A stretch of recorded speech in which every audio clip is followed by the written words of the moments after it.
Beaucoup de personnes souffrent aujourd'hui dans leur mariage, mais pas parce qu'elles ont épousé la mauvaise personne ou pas parce qu'il ne fallait pas qu'elles se marient.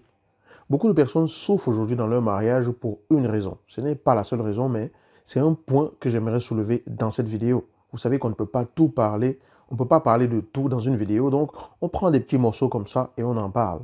D'accord?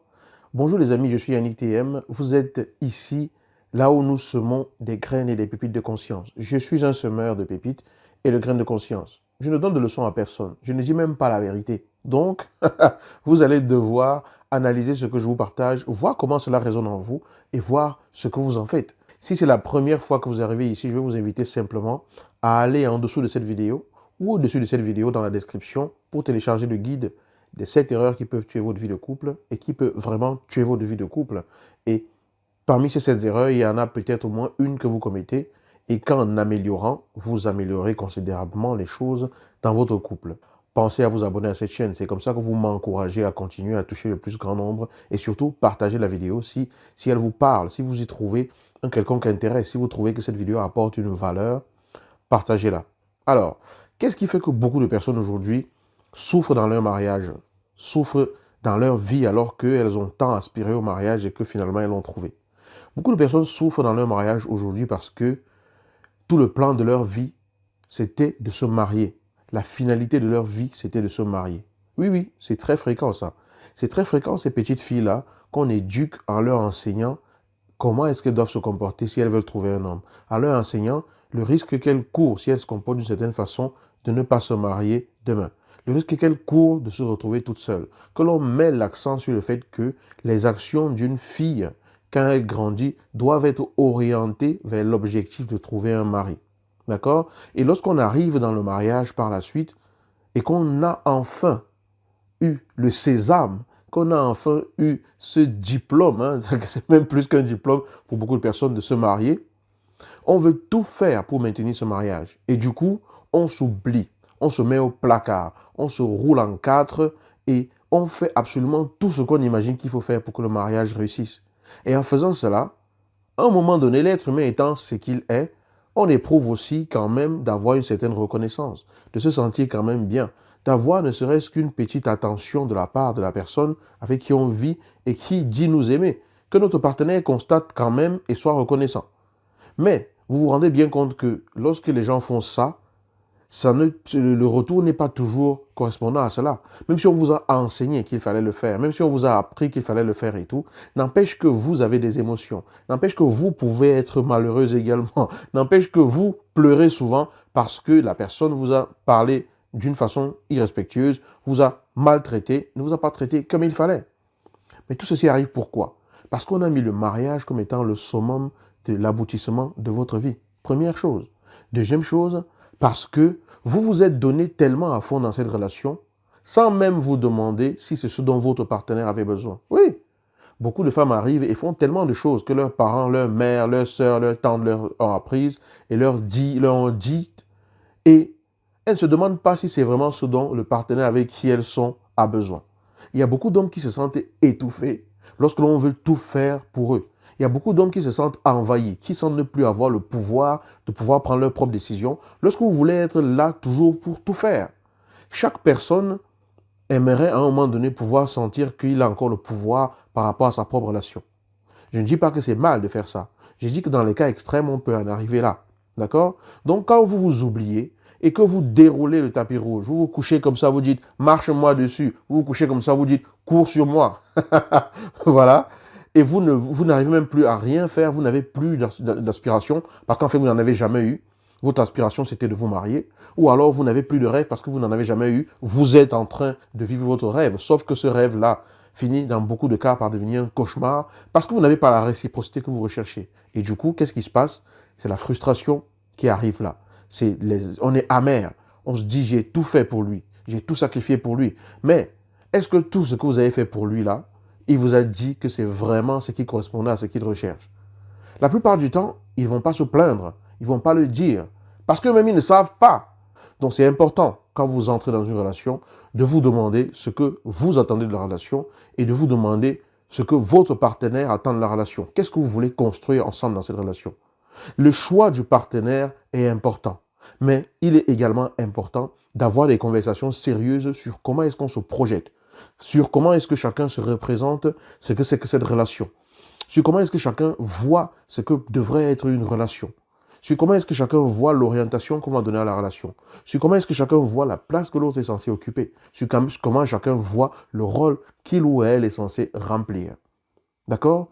Donc, beaucoup de frustration arrive du fait que on a cru qu'il fallait donner tout ce qu'on a donné, mais on n'a pas de retour et on en souffre. On a habitué l'autre à cela et maintenant qu'on change parce qu'on se rend compte que ça en est trop et que l'autre se résigne et dit mais ça ne peut pas changer, tu ne peux pas changer comme ça et tout parce que tu m'as habitué à cela, on ne comprend pas. Du coup, qu'est-ce qu'il faut faire dans ces cas-ci? Dans ces cas-ci, il est important de savoir exactement ce que vous voulez, savoir exactement qu'est-ce que vous voulez pour votre relation et pour vous-même. Je pense que quelque part, vous voulez ne plus souffrir. Vous voulez avoir un peu, voilà, de dignité. Vous voulez avoir un peu comment dire, de bonheur, vous aussi. Vous voulez aussi avoir le cœur tranquille et tout. C'est important d'identifier cela et d'avoir une conversation avec votre partenaire sur comment est-ce que vous aimeriez que votre relation soit agencée, soit ajustée. De lui exprimer que vous souffrez. Pas de venir l'accuser en disant tu me fais toujours ci, tu me fais toujours ça. Bon, peut-être qu'ils font des choses, mais je veux dire dans le cas où ça prête vraiment à cela. Pas venir accuser, mais venir dire oui, voilà, aujourd'hui je souffre, j'ai fait ça, ça, ça, mais ce n'est pas ce qui correspond à vraiment ce que je veux parce que je ne me sens pas nourri. Je me sens malheureuse dans cette relation. Je me sens ne pas vivre dans cette relation. Je sais que tu n'as jamais ou tu ne veux pas faire quelque chose pour me nuire et tout, mais c'est simplement que nous n'avons pas encore ou alors nous n'avons jamais pris le temps de clarifier comment est-ce que nous voulons fonctionner. Et aujourd'hui, j'aimerais que tu puisses m'aider à ce qu'on clarifie pour que je puisse m'épanouir également. D'accord? Est-ce que toi, tu es épanoui dans cette relation de la façon dont ça fonctionne? Si toi, tu l'es, moi, je ne le suis pas assez. Qu'est-ce qu'on peut faire pour aller ensemble de l'avant? Parce que je veux continuer. Je veux que notre relation soit la plus belle qui soit. Je veux que notre relation soit la relation dans laquelle chacun se sent fort, chacun se sent à sa place, chacun se sent porté par l'autre et par la relation. Je veux qu'on ajuste. D'accord? Vous exprimez ce que vous ressentez et ce que vous voulez sans forcément accuser l'autre. Parce que personne n'aime qu'on l'accuse, personne n'aime qu'on l'attaque, personne n'aime qu'on arrive comme ça avec une longue liste de reproches et qu'on lui balance à la figure comme ça, tu fais ci, tu fais ça, c'est toujours toi qui, tu fais ça. La personne se sent toujours accusée. Elle sent que ce qu'elle fait n'est jamais vraiment important. Elle sent que, voilà, vous avez plein de choses sur votre cœur et tout le monde a des émotions, les hommes aussi. Donc, quand ils ont certains comportements, parfois, ce n'est pas trop qu'ils se foutent forcément de ce qui se passe, mais c'est que parfois, ils préfèrent se retrancher et ne pas réagir, se couper de ce qui se passe et tout, parce que ils sont programmés quelque part pour être capables de se couper de ces émotions-là, ou alors de ne pas exprimer ces émotions-là, mais ça ne veut pas dire qu'ils n'en ont pas. Mais quand on procède d'une façon qui permet de mettre l'autre en confiance, de mettre l'autre en assurance, que l'autre arrive vraiment à intégrer, à comprendre, même inconsciemment, qu'on n'agit pas pour lui nuire, ça permet d'avoir un dialogue qui permet de construire. D'accord? Donc c'est important de comprendre ça. Et surtout de comprendre que le mariage n'est pas l'aboutissement d'une vie. D'accord? Bon, si c'est votre cas, alors j'espère que vous êtes satisfait ou satisfaite de ce que vous vivez aujourd'hui. Mais si vous pensez comme moi, que je ne peux pas fixer comme finalité de ma vie le fait de me marier, mais qu'au-delà de cela, je considère le mariage comme étant un tremplin qui me permet, en joignant l'utile à l'agréable avec quelqu'un qui m'aime et qui me porte, ou qu'on se porte mutuellement, de pouvoir transcender et être pleinement ce que je veux être dans la vie. D'accord? Donc, c'est important de comprendre qu'en dehors de votre relation, vous existez. Hein? En dehors de votre couple, vous êtes un être humain avec toutes ses dimensions et avec toutes ses potentialités. Donc, c'est vraiment important de ne pas hypothéquer toute votre vie au service d'une relation, alors que vous n'avez même jamais vraiment discuté clairement de savoir quel est le rôle que chacun est censé jouer. Mais que vous faites ça simplement parce que vous imaginez que c'est ce qu'il faut faire. D'accord? Votre couple n'est pas toute votre vie. Votre couple fait partie de votre vie. Ça, c'est une phrase que vous devez retenir.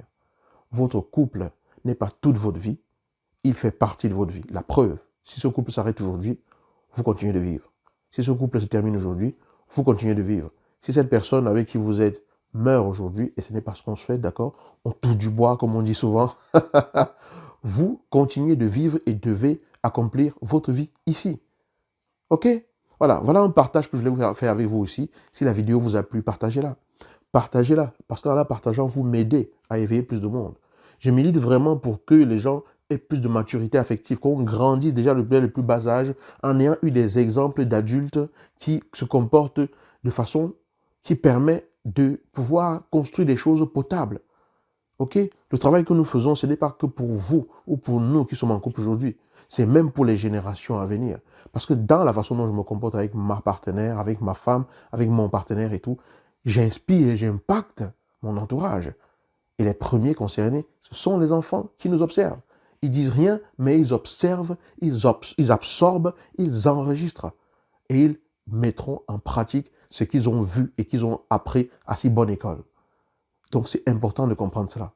Donc, partage la vidéo. Si tu m'as regardé jusqu'ici, c'est que ça veut dire que tu as trouvé un intérêt à cette vidéo. Et du coup, il y a une chose à faire. La partager. Ce serait vraiment cool de la partager. OK? Et bien sûr, de s'abonner à cette page. Je rappelle que j'attends les commentaires en dessous de la vidéo. Et voilà. Je vous dis à bientôt dans une prochaine vidéo. Ciao.